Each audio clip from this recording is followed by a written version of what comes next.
جو کوئی بھی بغیر مرشد کے راستے پر چلا وہ شیطانوں کی وجہ سے گمراہ اور ہلاک ہوا۔ اگر کسی شخص سے تعلق کاٹ چکے ہو تو اس کے متعلق اپنی زبان بھی کاٹ دو۔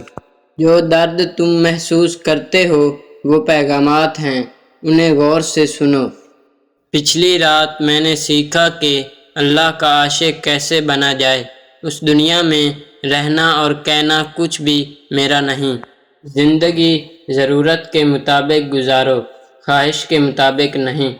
جب تم اولیاء کی خدمت سے دور ہو تو حقیقت میں تم اللہ کی خدمت سے دور ہو۔ پرسکون وہ ہے جس کو کم یا زیادہ کی فکر نہیں۔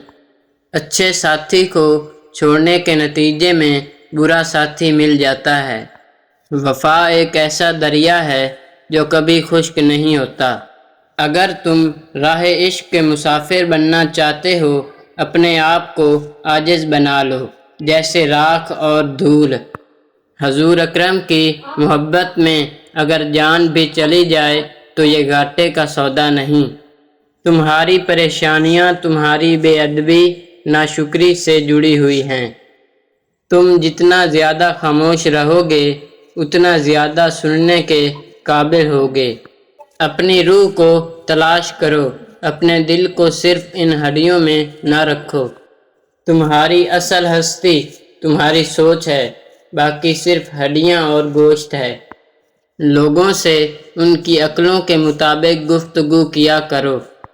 وقت بہت ظالم ہے، تجربہ دے کر معصومیت چھین لیتا ہے۔ جس شخص نے اپنے راز کو اپنے تک محدود رکھا وہ جلد کامیابی کی منزل تک پہنچے گا۔ نیک لوگوں کی قربت سے ہمیشہ فائدہ ہوتا ہے۔ اختلاف کے باوجود احترام سے پیش آنا کمزوری نہیں، بہترین تربیت کی دلیل ہے۔ نیکی اور بدی کے تصور سے نکل کر اگلے مقام تک آ جاؤ، میں تمہیں وہیں ملوں گا۔ انسان کا دل اور نظر قابو میں نہ ہو تو وسوسے پیدا ہوتے ہیں۔ بس یقین رکھو اللہ پہ، وہ تمہیں ویران کنویں سے نکال کر سلطنت کا بادشاہ بنانے پر قادر ہے۔ موت ایک تلخ حقیقت ہے، اسے میٹھی حقیقت بنانے میں مصروف رہو۔ اپنے اندر تبدیلی کی کوشش کرنی چاہیے۔ اولیاء اللہ کی صحبت اختیار کر کے تیرے اندر تبدیلی پیدا ہو جائے گی۔ لوگوں کے ساتھ ان کے کردار کے مطابق نہیں، اپنی تربیت کے مطابق رویہ اختیار کیجیے۔ میں مر جائے تو عشق پختہ ہو جاتا ہے۔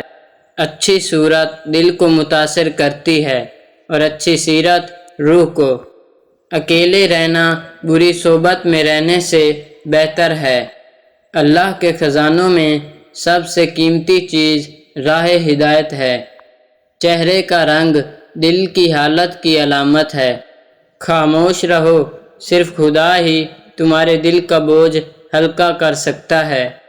ٹوٹا ہوا دل خدا کی توجہ کھینچتا ہے۔ خوش نصیب ہے وہ روح جو خدا کے لیے روتی ہے۔ پرہیز کر، پھر اپنی روح کی طاقت دیکھ۔ آنسو وہ خون ہے جسے غم نے پانی بنا دیا۔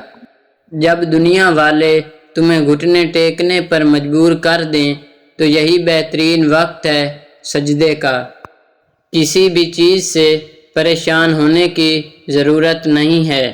اے میرے دل، نہ تو یہ درد ہمیشہ رہنے والا ہے اور نہ ہی یہ زندگی۔